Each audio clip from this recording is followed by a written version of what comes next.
Ted, we're here at Kids Meals. Why is this initiative so important to you and the two clubs? So Dynamo and Dash Charities is happy to make a donation to Kids Meals Houston, partner with our good friends at Chevron, who are a community champion of our charitable efforts.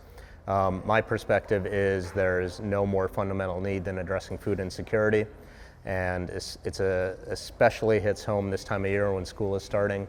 And you remember that not every child has access to 3 meals a day. And so Kids Meal Houston is an organization that really helps address that significant fundamental need. I think every owner in every sport talks about sustainable success. And when you look at this season for both clubs, when you look at your expectations and how the clubs have performed, how would you assess that? So I think it's not living up to our expectations, both for the Dynamo and the Dash. I think what's encouraging on the Dash side is with a new head coach and some roster overhaul, we're starting to see progress. And so we sit 10th in the table right now. We are not far off from a playoff spot. We're on a 3-game unbeaten streak, and we're really riding some momentum coming out of the midseason break. And so I was over at training this morning, and I think the players are amped up to make that stretch run. I think they're brimming with confidence right now. On the men's side, again, we've made the playoffs for 2 consecutive years, which is not something that had been done in over a decade. And we had aspirations to make it for a 3rd year, and we are still rightly in contention there. We're not as high in the table as we want to be. We moved on from some players very late in our preseason. Probably didn't backfill that roster as quickly as we would have liked, and so we had a little bit of growing pains, but I'm encouraged with 8 games remaining in the season that we're going to make a push and make the playoffs. As far as the fans go, do you get a sense, particularly with the Dynamo, that maybe the fans are frustrated with how the season has gone thus far? Certainly, and I would be frustrated too. Again, we are not in above the playoff line right now. And we had a tough Leagues Cup, and that's disappointing because you want to perform in any tournament that you're involved in. So I understand the frustration. At the same time, I know that we still have a healthy chunk of the season and a roster that is very focused on making the playoffs. Is it too early, or is it way in the future to think what will be the next investment to elevate both clubs? It's never too early. We're constantly thinking about it, and so there's always a list of players that we have on our radar, and then there's positional needs, and we certainly know what some of those positional needs are. And so that is an ongoing dialogue that we have with our head of soccer operations on both the Dynamo and Dash side. When you look at Jack McGlynn, is he everything you hoped for when you brought him here? Certainly. He's a guy that we knew was goal dangerous, and I think he's proven it on a number of occasions and proven it in the clutch.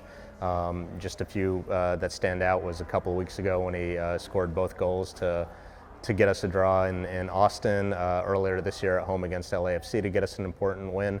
And he has a magical left foot, and that allows him to score some really unique goals, set up his teammates for unique goals, create set pieces from the corner. And I think it's something that skill set has been recognized by the U.S. men's national team and has gotten him rostered and playing time this season, and I think very much in contention for the 2026 World Cup team. And that's a player I imagine someone can build around. Is that the long-term vision? Well, we re-signed him, and we have him under contract for the next several years. Yeah. And again, he is a goal creator both for himself and facilitating others, and he's very much in our plans. Do you believe you now have the right team in place running the Dash? Yes. Both with our sporting director and our head coach. And our sporting director, Angela, was the first hire there, and we jointly then made the coaching decision.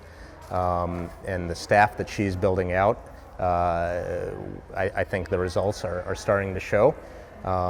Any sporting director needs to be given some leeway because they inherit what their predecessors left them. Mm-hmm. And I think she's worked through a lot of the things that she's inherited, and we're starting to see in the back half of the season, under the guidance of Coach Fabrice, the results that we're all desiring. You poured a lot of money in renovations and making Shell Energy Stadium better. Do you know what's next in terms of improving the fan experience there? Yeah, well, I had a meeting this morning talking about our off-season CapEx, and we're going to make some enhancements to make it a cooler, more comfortable experience for our fans. We're making enhancements to make it a more seamless entry for our fans. We're creating some new premium spaces and hospitality spaces for our fans, if that's an option that they want to move forward with. And we're in constant dialogue with our concessionaire partner at Levy to give them unique and local flavors. Sounds good to me. We're excited, and it's never a finished product. It's something we're going to continue to enhance year over year. Our news partners at the Houston Business Journal reported that you recently purchased another property in Edo. Can you give us any more insight on what the vision is for that? Sure, and I do want to characterize when the purchase was made. Okay. The purchase was made last spring. Okay. And subsequent to that, because there are some questions about if I'm prioritizing fan experience over roster composition, I purchased those properties. Then I spent $8 million to acquire Ezekiel Ponce. Then I spent $3.5 million to acquire Lawrence Anali.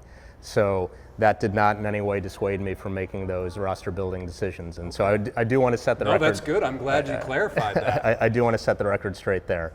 What we're trying to envision there is another option for fans or our corporate partners for pre and post match hospitality. I would equate it to, if you're at a golf tournament, there are certain hospitality areas, or in Europe, for example, if you go to a Real Madrid game, they can't contain all of their hospitality options within the stadium confines, and so they have options across the street for their fans and partners to enjoy pre or post match, and I think we're taking inspiration from some of those examples. Obviously, there's a new signing coming to the NWSL, to Orlando, Lisbeth.